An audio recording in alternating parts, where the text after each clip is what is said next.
se sont entretenus par téléphone pour la première fois depuis des mois.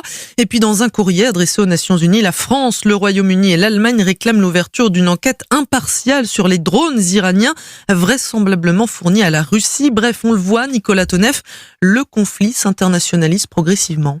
Oui, le dernier entrant dans le bourbier ukrainien, l'Iran, avec les drones livrés à la Russie et peut-être même, d'après les renseignements occidentaux, des militaires en Crimée. Le ricochet diplomatique est immédiat avec dorénavant Israël qui s'inquiète de la coopération de son pire ennemi avec Moscou.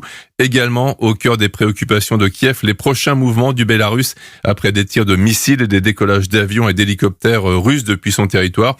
Alexander Loukachenko va-t-il entrer plus directement dans le conflit avec son armée pour seconder les fraîches recrues du Kremlin arrivées sur les camps militaires de son pays? 8 mois après le début de l'offensive, la carte des alliances mondiales se complète et se duplique dans le conflit. États-Unis, Europe, OTAN portent l'Ukraine à bout de bras militairement, financièrement et diplomatiquement. L'Iran, le Bélarus, la Corée du Nord, en cédant des armements soviétiques, soutiennent une armée russe à bout de souffle. Pour ses alliés directs ou indirects, une même interrogation: jusqu'où aller pour éviter d'étendre physiquement le conflit? Les précisions de Nicolas Tonev pour Europe 1. À Rome, Giorgia Meloni va prêter serment ce matin. La chef du parti post-fasciste Fratelli d'Italia a officiellement été nommée chef du gouvernement.